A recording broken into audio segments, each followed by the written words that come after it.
Hi again, everybody, and welcome to a special breaking news edition of Newsmakers.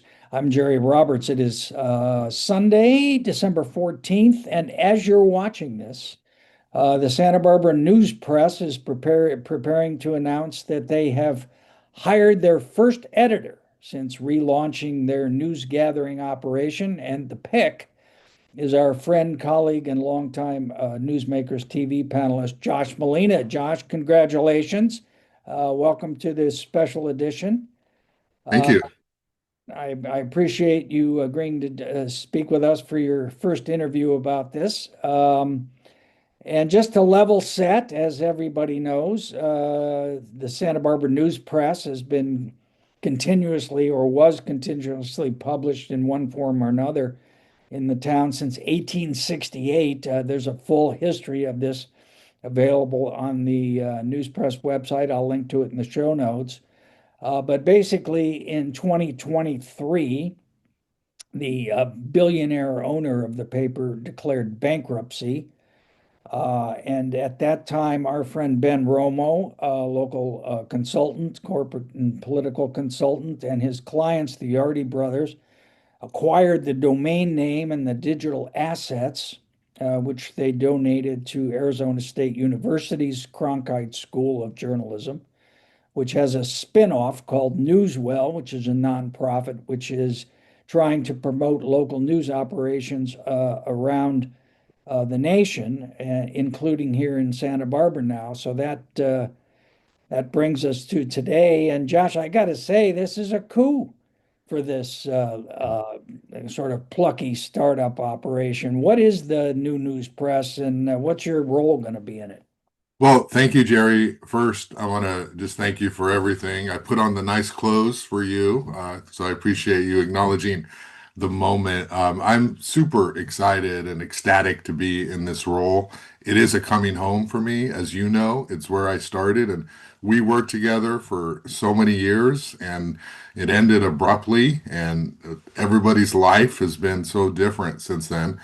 And the opportunity to come back and do something brand new in a startup form is just so amazing. And it's a day that I never really thought was possible. I don't think anyone thought it was possible until, the events that happened over the course of the last year. So I'm just sort of pinching myself, walking in slow motion, reflecting, just constantly thinking about, wow, how did this happen? And so I'm grateful to you, number one, and so many people who've made this possible. I'm going to be the editor, which means the Santa Barbara News Press is back, and we're building a new team. Will Balfiore, the general manager, and I are treating this very much like a startup.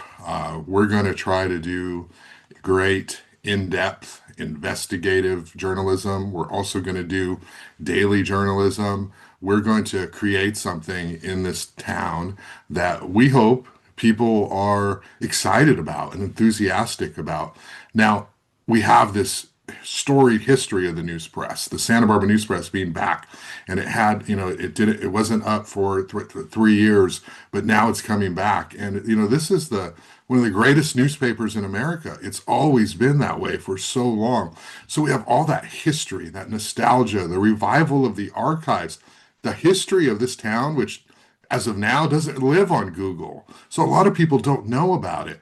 But we're going to get it all back up, and people are going to be able to understand so much about our history and how we got to this point in time. It's super important. At the same time, I get to build a team as the top editor in the newsroom where we can do amazing things with words, but also with video, with photos, with podcasts, with audio, with social media, and really try to deliver a whole multi-platform set of news to this community, which we have great journalism in this town, and we are going to continue in that story tradition, but doing something amazing that no one is doing right now.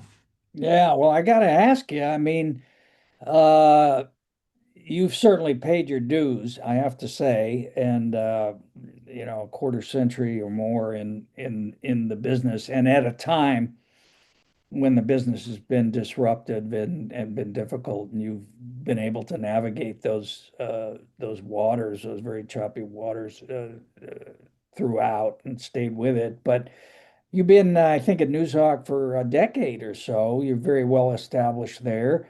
Why have you decided to move on? Well, Jerry, I'm not going to bash, Newshawk or local news because I've been the local news for the last decade. So I'm not going to say that. Newshawk obviously does incredible work, and I was a huge part of that for the last decade. Um, this is an opportunity for me to build a team from the ground up in a way where it's exciting, and I'm the number one guy in the newsroom, and that's something that is so cool to me to be able to hire reporters and work with them and download my years of experience and wisdom. But also, I plan to continue to report and write. Newshawk is a well-established entity, but if it were up to me, Jerry, and the world was different, I never would have left the Santa Barbara News Press. I'd still be there. I love this town. I grew up in Santa Barbara and Goleta, and none of us wanted to leave at that time. So this is an opportunity to go back to the Santa Barbara News Press and to be able to create this journalism model that so many of us, believe in, and that's what we're going to try to do. But yeah, I will definitely miss my years at Newshawk and my colleagues, my fellow reporters, definitely for sure. But this is something different, something new, and I like to fashion myself as sort of being like the hardest working journalist, in this town in terms of bylines, and I'm going to continue that work ethic that I've had at Newshawk in this new role. Yeah. Um, well, I wouldn't, full disclosure, I was very excited about this project from the beginning. In fact, I think Ben Romo broke the story about donating the assets in Newsmakers on our site last January. But I've also been critical since then about, being how long it's been taking to get something up and running. So I'm obviously delighted that we're finally hiring an editor and that it's you. And when I think about it, yeah, well, it is less than a year. So that's maybe not as slow as I've thought. But there have been other criticisms in the meantime, because there hasn't been a lot of action about getting things up and running, a lot of behind the scenes stuff going on. And I think some of these narratives have been out in the community, so I need to ask you about them. I mean, one is, isn't this going to really hurt our existing local news operation, Newshawk we've talked about, but obviously the Independent, Montecito Journal, and others. Um, is it going to detract from them, be additive? Talk about that a little bit. Yeah, well, it has taken a while since we were all shocked earlier in the year when we heard about this. But understand that what the news press is literally starting from scratch. It has the name, it has the archives, it has the digital assets. All of that takes time and to do it well. And so they've been working on that this year and preparing to launch in earnest early next year. The news press's original mission when it was announced was to be additive, to be a place where it could collaborate with other news entities and agencies in town, to share content, to be able to essentially, hey, Santa Barbara is a wonderful place, and the number of reporters in Santa Barbara is still fewer than it was back in the heyday of the Santa Barbara News Press. So the idea was this is more reporters in a town that deserves it. Jerry, and you and I have talked over the years about the importance of accountability journalism, watchdog journalism, covering local government. And we've seen so many stories be underreported. Now, that is not a reflection on the ability or the skill of any of the reporters in this town. It's just there's fewer of us, right? I mean, myself included. I've been a reporter. I have not been able to get to all of the stories that I would love to get to on housing, on cannabis, on the environment, on transportation. Because as you know, I write 10 stories a week and I cover 7 beats. Okay. So the idea that news press would come back with a staff to be able to enhance the level of accountability journalism in this town, that's incredible, right? And that was the whole plan. That was the whole vision. Some news agencies have collaborated with the news press. You'll see that at newspress.com.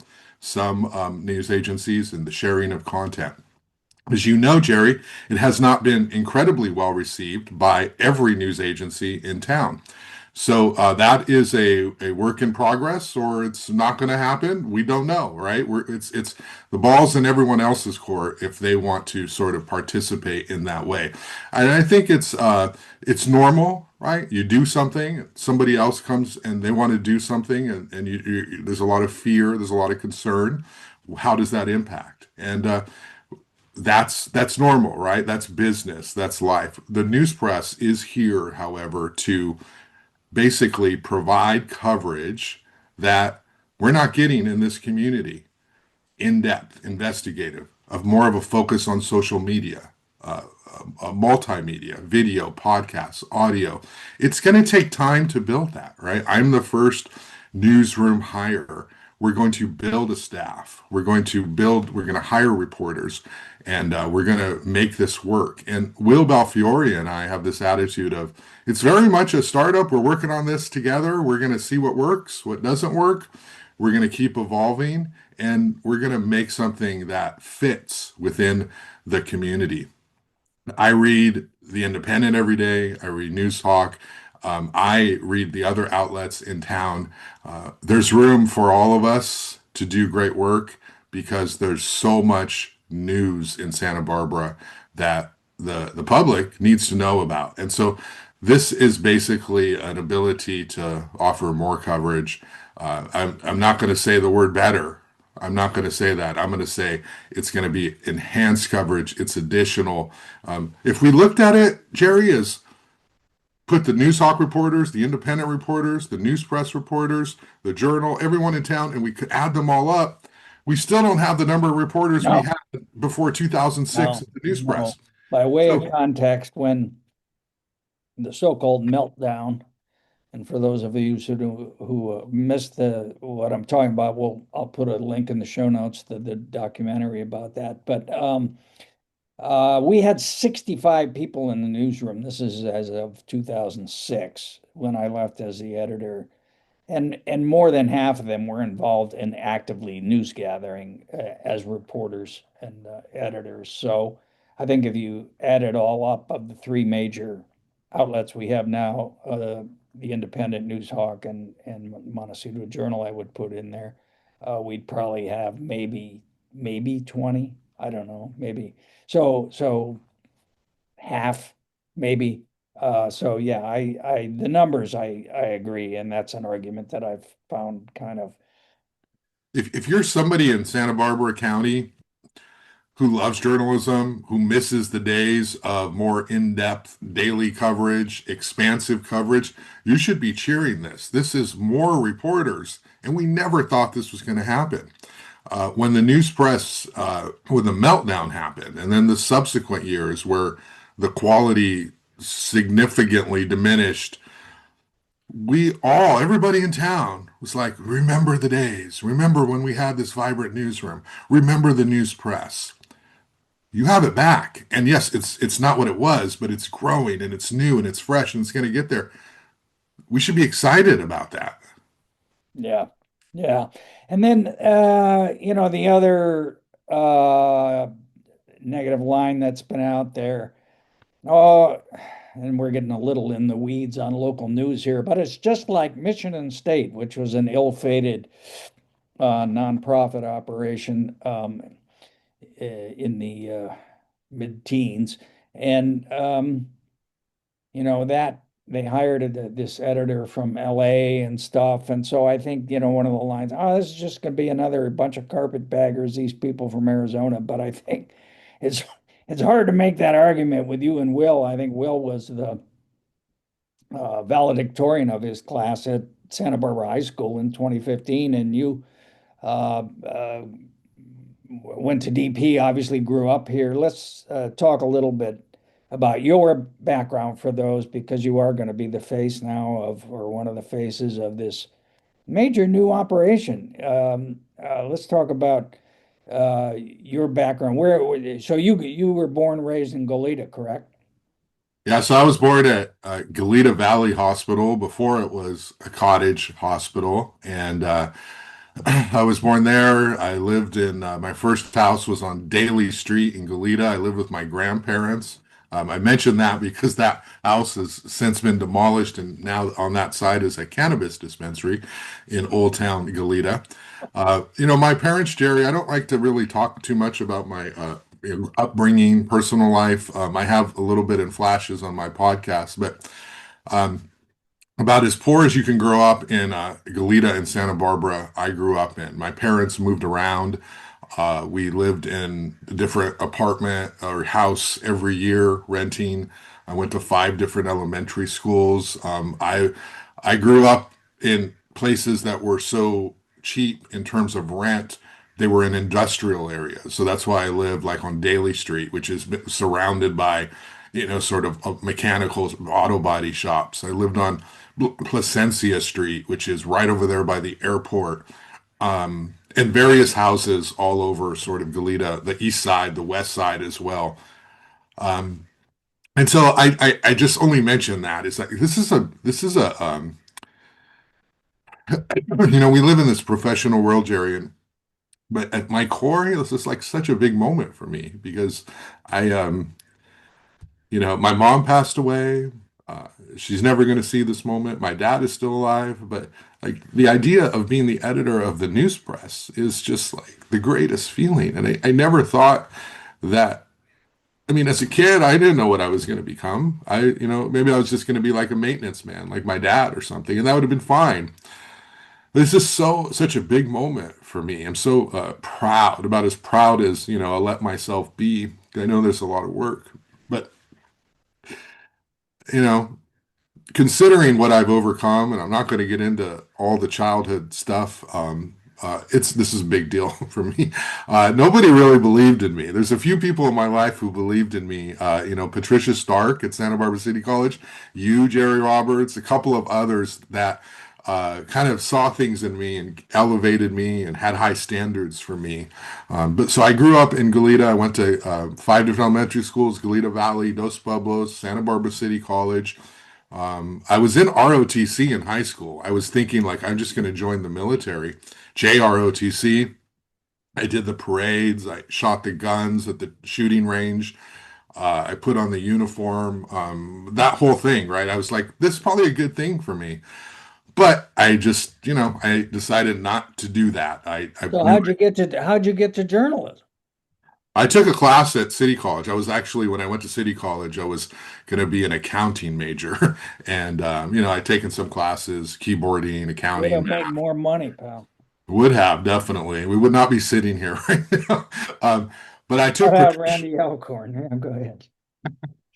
I took journalism 101, and Patricia Stark was a Southerner from New Orleans, not a Californian, who was brutal on me, like wickedly brutal. She told me, She "You did, don't know." she was tough, but she ran a really good program out there. Yeah, I'm friends with her now. She told me, "Look me in the eye. You don't know how to write."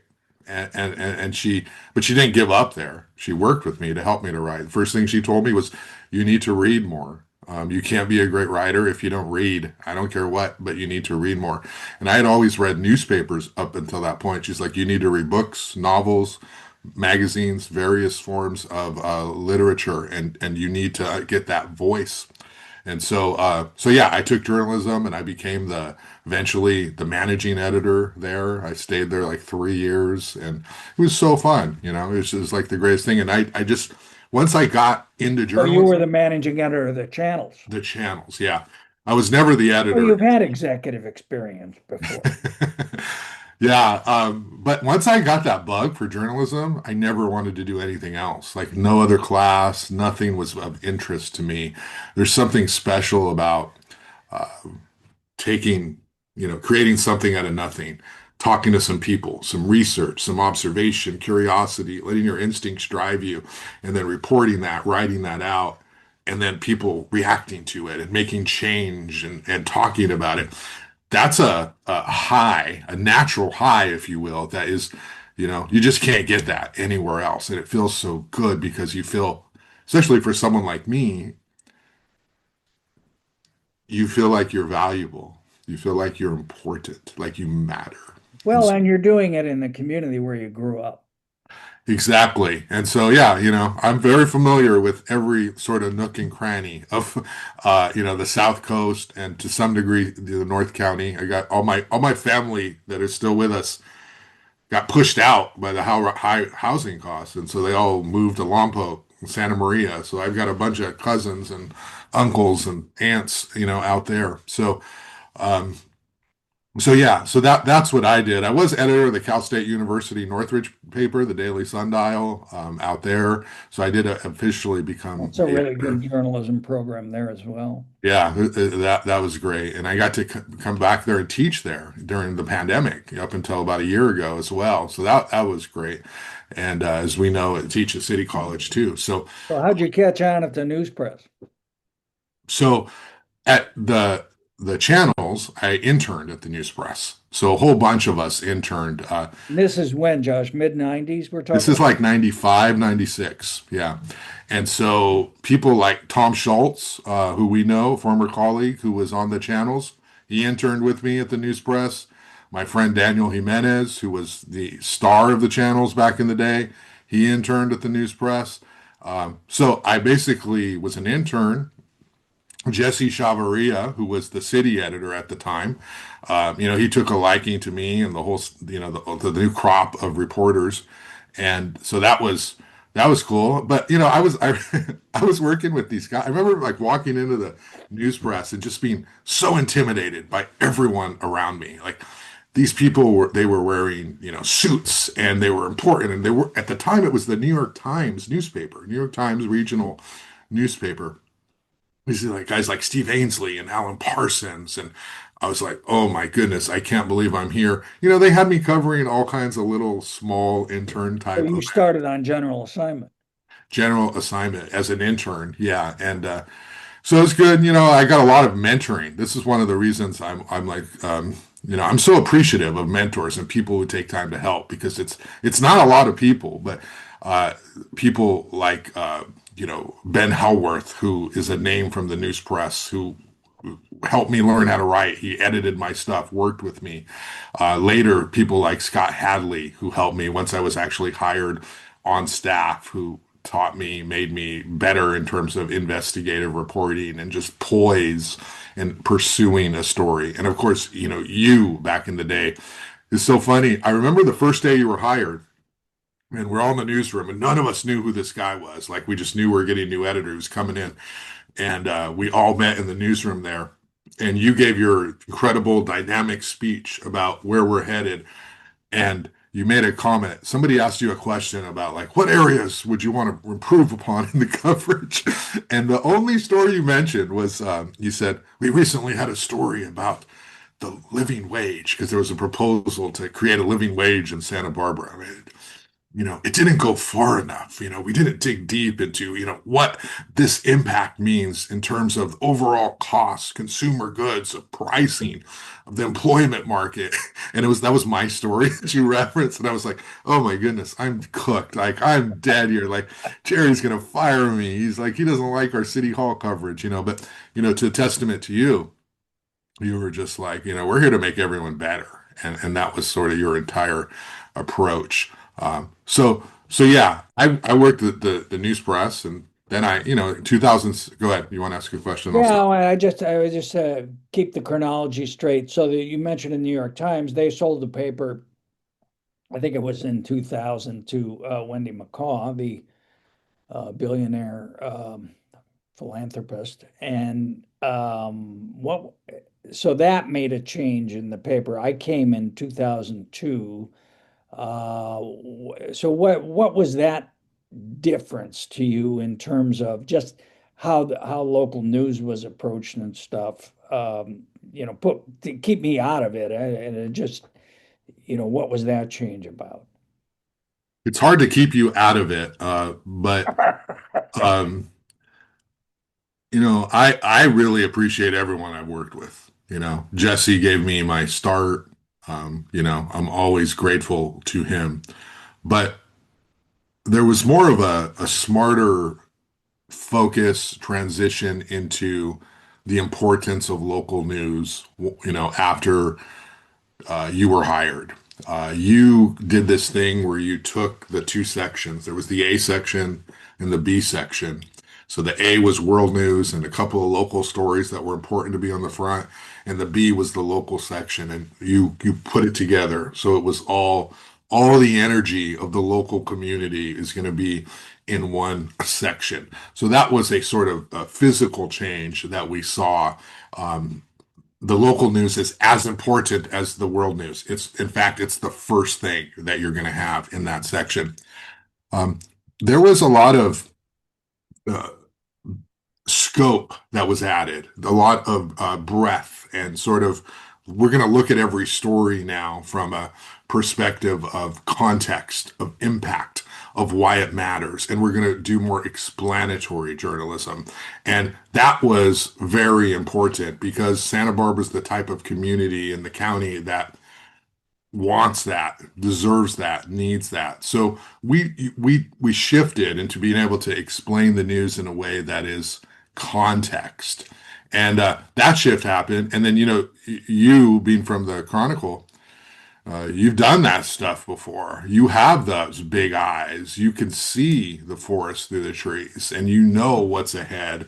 And so everybody wanted to rise to that level and do a better job to impress Jerry, and you brought everyone with you. And so, I mean, that is the truth. If they hired somebody else, I don't know what the situation would be in. So Unfortunately, that wasn't all I brought, but just to keep on your career track, because you were the city hall reporter, and you were still young at that time. Unfortunately, you're very old now, Josh. But you were the thing that struck me was you were so hungry to learn and to get better, and you were you just some people, if you're critical of them, they're just, you just wanted to hear, how can this be better and stuff. And what I really appreciated about you as an editor for the City Hall Reporter, because the City Hall Reporter is just crucial for a local paper, is the way that you set the agenda, that you anticipated things, that you went to the agendas before they came out and said, this is going to be important. And what about this? And that's such an important thing for a local news operation to do. And you were really cooking when 2006 came along and everything kind of fell apart. What was that like for you? Because you stayed a little while after July. But I asked that not only in terms of the news press, but also because coincidentally, that was kind of the very beginning of the recession, which was the very beginning of the end for print newspapers in a lot of communities across the country, and really a just major disruption of the industry as a whole. And you lived through that, not just the news press piece of it, but figuring out what to do, as you found yourself in the wreckage of that. Talk about that and how you went forward from there. I struggled. I was tortured in those days after you resigned, on July 6th. I didn't know what to do. My son was one. I had been married the year before. As you're sort of at that stage of life where, you know, it's just beginning, it's like family and, everything's settling down and what's your future going to be like? And It was a tough call. I have to say, I'm super excited right now, but my life has not been better since I left the news press in 2006. I have made it work. I'm scrappy. I'm entrepreneurial, Professionally, you mean? professionally. And it does have impacts as well, personally. But um, it's been a grind. It has been so tough. I would have loved to go back in time and keep things the way they were, and I would. Who knows what I would have been by now at the news press? But I stuck around. Melinda Burns, Don Hobbs. These were leaders of the newsroom. Everyone was, but in your departure, in terms of organizing with the Teamsters to sort of reinforce this wall between editorial and sorry, I get a little emotional. So my here, there was an effort to organize, and I wanted to be a part of that. But I also wanted to do great journalism. I was right, sort of at the, not even at my peak yet. I was headed there. So I did the whole walkout, the duct tape protest, in Delegara Plaza, symbolic that we were being silenced because we were told at the time you can't talk to the media, telling journalists you can't talk to the media, you can't speak, and so or we would be somehow reprimanded for that. And so we walked out in Delegara Plaza, the duct tape, the big protest. I mean, I've been to covered a lot of events in Delegara Plaza, and that one was as packed as any of them. There were so many people. The community so much supported That you. was funny, because that was like one of the first media stories that what we would now call viral. That I mean, it was that the iPhone hadn't even come out yet, so there wasn't a lot of social media, but that story went around the world. It was amazing. It was. I mean, there's New York Times coverage of that, Vanity Fair, a whole bunch of publications. So I did that, and I thought about just sticking that out, and other people, of course, did. But I was just like my blood was boiling with wanting to do great journalism, and I had to figure out a way. And so the San Jose Mercury News came up as an opportunity, and you helped me with that in terms of like making a referral, and it moved to the Mercury News. I got hired there. It was an extensive interview. It was like 2 days of interviews. I stayed at the Hotel de Anza over there in San Jose. Burt Robinson, the And editor at they that still time, had money in those days. they did. Yeah, I remember we were in the lobby of the Hotel de Anza after a day of lunches and dinners and coffees and meetings and walking around downtown. And I was leaning against a pole column, and he turns to me and whispers in my ear, "So, would you do it for?" And then he said the amount of money, and I was like, I was so stupid. I couldn't believe the number he offered, and I was like, "Wait, can you repeat that?" I was so not cool. And he said it again, and I said instantly on the spot, I was going to take it. So it was tough to leave because none of us could have predict how things would go even after that point. But I was glad I left because there's no way that I was going to be able to do great journalism under those circumstances and those conditions. So I left, and I wanted to do journalism, and if I Well, you couldn't do covered you journalism. co- you covered City Hall then in San Jose for a couple of years. Well, it's so funny, Jerry, because they wined and dined me. They offered me this job. You're going to be our city hall reporter. I hired, and they said, "Oh, for the first 3 months, we got to test you out. So we're going to assign you to East Palo Alto." So I covered East Palo Alto, and I was in the Stanford bureau or the Palo Alto bureau downtown. And wow, that was great. It Yeah, was East difficult. Palo Alto is not Stanford. Yeah, my editor, And when you think of Stanford, that's not East Palo Alto. no, no, it's the other side of the freeway. I think it was called Ravenswood before, and they renamed it to, for marketing reasons. But my editor, Peter Delavitt, said to me, "You can't wear a blue shirt or a red shirt in East Palo Alto. You're Mexican. You're going to be in trouble because those are gang colors. So when you go into East Palo Alto, I know you like to do that neighborhood reporting, knocking on doors. You need to wear a white shirt or a black shirt because it's dangerous out there. And I said, okay, this is a long way from Delaware Plaza, kind of thing. But it was good advice, and that community is a great community.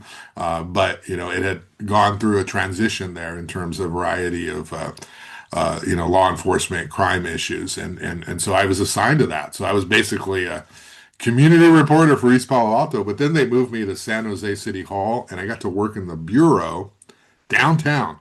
So the office was in like this tower, and then City Hall's right on the same property next door. So I just had to hop on the elevator to go talk to Mayor Chuck Reed, or at the time, City Council member Sam Liccardo, who believes a Congress member now. Um, it was great. It was the greatest job I ever had. It was so cool to be covered because I got to interview the Arnold Schwarzenegger, the governor at the time. I would go to San Francisco every now and then because I was the weekend breaking news reporter. So I'm driving all around the Bay Area covering crime, breaking news, homicides. Like that's it's like now a journalism talk, right? Like people watching may not understand. What I mean by that is as a journalist, it's so important to learn how to cover all of those stories, every possible type of story, because it makes you better and it puts you in contact with the real world of the community. Too often we get used to talking to, you know, the supervisors or the council members.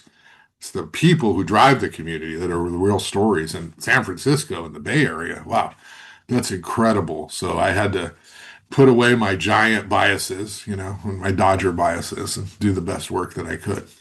And then I don't think I'm telling any secrets. It was difficult because your family was here and you were going back and forth on weekends and you had little kids and you faced one of those family work conflicts, choices, and you chose your family. And so you moved back here to be with your kids, to coach and do all kinds of other things. But that meant that you had to kind of patch together what I would call a portfolio career. And, this is one of the reasons I have such great regard for you, Josh, because, I came up in the 70s, 80s, and 90s when newspapers were flush. I was in a union, I had a pension, I had a great health care, I got regular raises, it was a good thing. That all went away.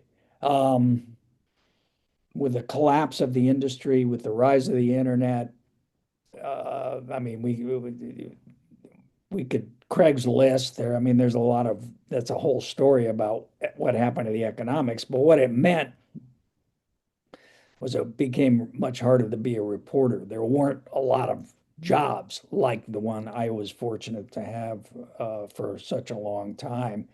And I remember you like working for the UFC and freelancing and just patching this stuff together just so you could continue to do journalism.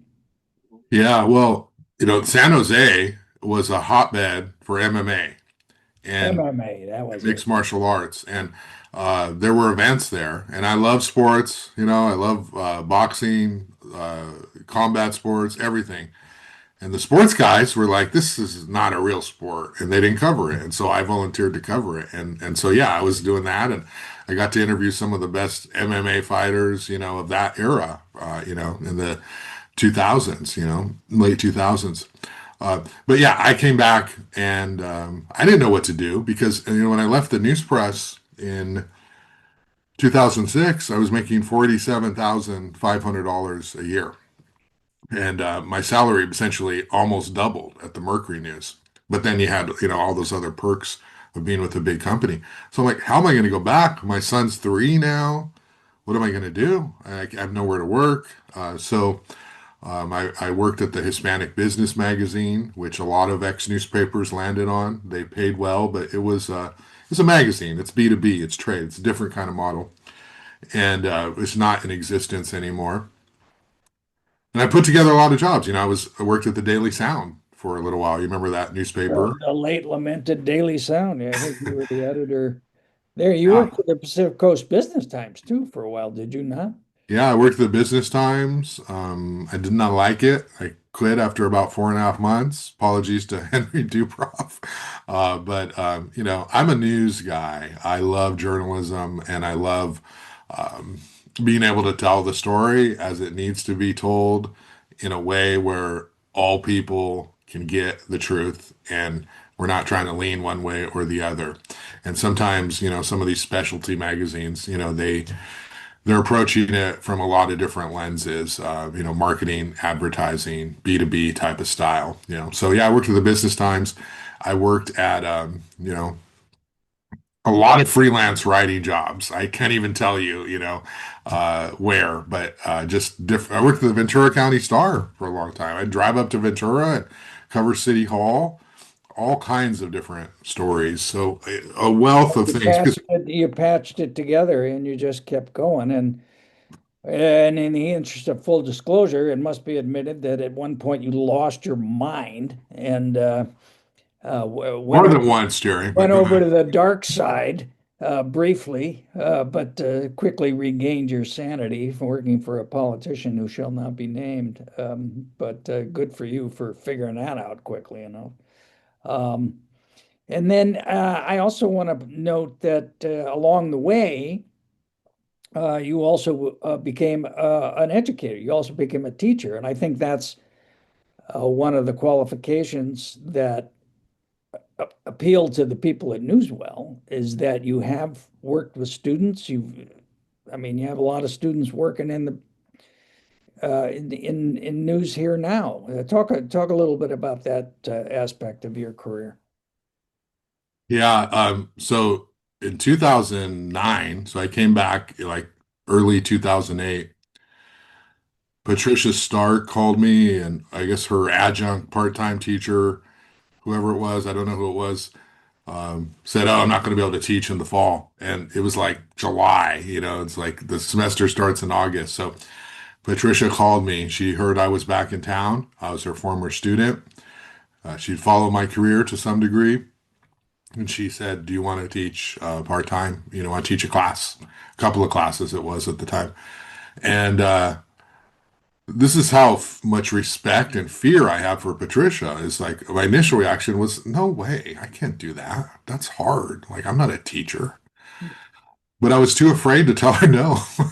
I couldn't say no to her. Like she just had that control over me. So I said yes. So I just figured it out as I went. But I loved it. It is so amazing. And I think, and I tell my students this, like this is not a class where you're going to get the PhD professorial download of the history of journalism with all these case studies. That's not me. I'm not Jerry, right? My brain does not work that way, okay? My brain is, I care. Like, I care about the community college system. I care about the types of students who are entering this program, who were like me, many of them. I don't know what I want to do, but I know I want to do something, and I'm hoping to find that. And so I try to be as authentic as I can with my students and differentiate because there's a whole bunch of different people of those 30 kids who are in the class and try to reach each one of them and help them build their confidence, help them learn the journalism skills, but also feel like, hey, this is a profession that is important and that matters. I didn't have a lot of great teachers for a lot of the students I've had, they've never had great teachers, and so I want to be something that they have not had. And I want to be able to show them like you can believe in yourself and do something great. And that's sort of a theme of how I teach. And then I just teach them my skills, what I know, what I've learned, my experiences. And they love that. They love a teacher who can talk about the work that they're doing in the community. And I've had a whole 15 years, they're doing great things all over the country. Yeah, my experience in teaching was it was I didn't do it for very long because it was hard. It's hard to be a teacher because part of the challenge is you kind of have to look at your work, what you've been doing from the inside out. What are the pieces of it? How does this actually work? Because so much of you just kind of learn to do, you learn by doing, but what is it you've learned?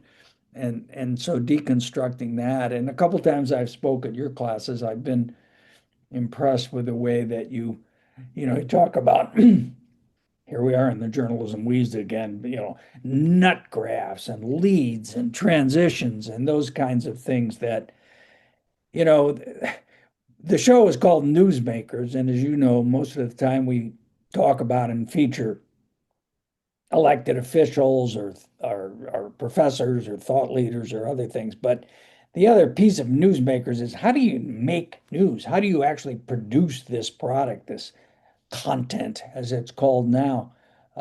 So I think, I mean, was that something that was valuable to you that you were able to then take back to your reporting and have more insight into it? Yeah, it made me think, well, a couple answers to that. One, my students were reading my work, and students are brutal, right? So it's like I can't do shoddy work because my students are going to call me out on it.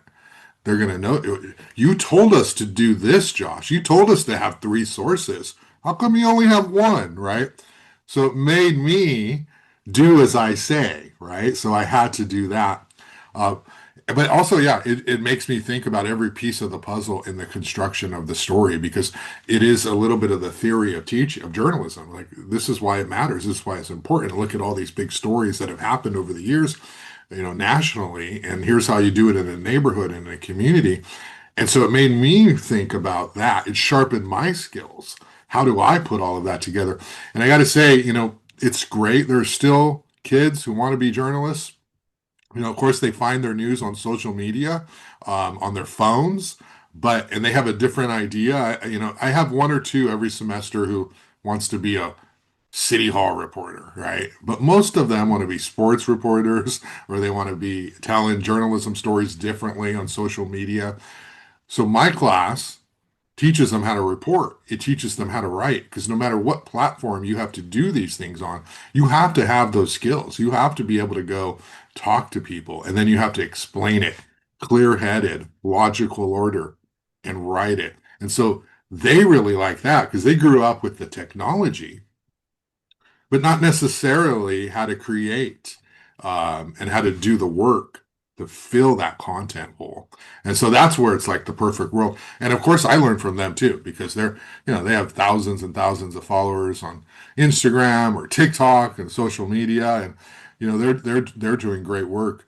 What I love about teaching is just the fact that the greatest compliment I've had, Jacob, is not or Jerry, it's not that uh, you know oh, I loved your story or something like that, or that was a great lecture. They said, you're the first teacher I have had who's given me the confidence to raise my hand and speak my mind in class.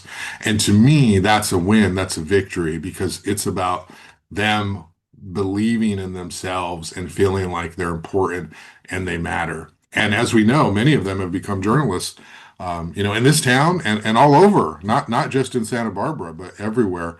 And I think that's, I've had to compete with people I taught, which I think is great. I don't consider it competition. I'm always happy for them. But it's kind of cool, it's Yeah, like, it's funny to watch you and Ryan P. Cruz go head to head on the same story sometimes. It's yeah. And Ryan was great on day one. I mean, he was smart. I remember thinking this guy's amazing on day one. So I taught him some things, but he came in as an incredible package on his own. yeah. All right. Well, look, we got a little couple minutes left. I want to go a little broaden open the lens a little bit on some issues. And you and I have talked about this with our friend and colleague Nick Welsh from time to time. But you know, with the destruction or the at least dissipation of the news industry, I think the hardest hit piece of it has been local news. So many newspapers have gone out of business. So many communities have lost that. Say a word about what you see as the importance of local news. Why does it matter? So and by extension, why does it matter that we have this new news operation that's starting up. Well, what happens in our own community affects us more than anything else. And we have to be able to see things through the lens of what's happening day to day. How does this action impact me? How does this affect me? And so much of our like national discussion, right, is, that people turn to these national outlets. But we have to understand our community first. We have to understand the decisions that government is making, board of supervisors, city councils, and a lot of that has gone unreported over the years or underreported. So the best type of journalism is the type that zeroes in and focuses on what's happening in your community. And people care about that. They want to be able to walk on the street, to talk to their others at the grocery store about what's happening in the community. And so that's the importance of it. And how do we explain on the ground impacts from what's happening nationally? Because people can get that news nationally. If there are cuts to healthcare, to food sources, if there are immigration deportations, we need to be able to explain these stories in the community in a way that's relevant because it's easy for people to pay attention to what's out there, but we want them to understand what's happening right here in their own backyards. Journalists do a great job of this in the community, but like I've said before, we're understaffed, right? There's so much stuff that is unreported and underreported. I've always loved neighborhood and community reporting and reporting in a small town because that's where you have the most impact, right? You tell people about what's happening with rent stabilization initiative. You tell them about their water rates going up. You tell them about the potholes, the streets, the housing developments. This is what matters. This is what people care about.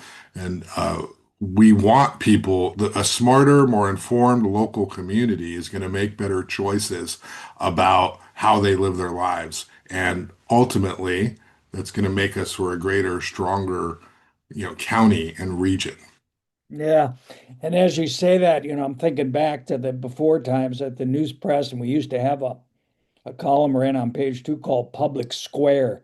And it was a listing of important events of various type. But that's how I thought about the paper. We were the public square, the place where people could go and talk to each other about what's going on and get a shared set of facts, shared sense of reality. And I think that's the other thing that's happened to the news landscape in general is, what's been called the death of truth. The news press meltdown, when it came, was all about this issue of credibility, that the owner wishing to see the views on the opinion page reflected more on the news pages and trying to keep those two things separate. Um, and so I think, that whole issue of credibility is something else that you're going to have to wrestle with as a news executive, because people do get their information about what I hesitate to call it news, but about what's going on in the world and in their community in a bubble, that maybe have some confirmation bias in it or on social media or God knows where.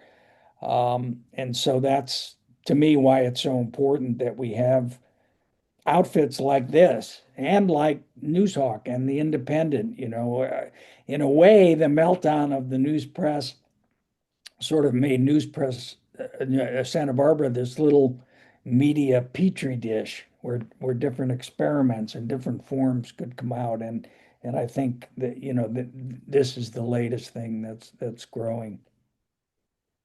Yeah, and when we look at the history of the news press, there's up until 2006, and then there's everything that happened afterward in terms of who was running the paper then. And I think it's for anyone who's like, what's this going to be like? I mean, I want people to know that this is not going to be a right-wing, like conservative paper that's a mouthpiece for some of the things that were being written back in the late days of the paper before bankruptcy. It's not to say that those views, those people should, should not be, part of our reporting and part of our coverage. Of course they should. They're part of the community, but we're not going to be that what people remember the last days of that version of the news press. That's not what we're going to be.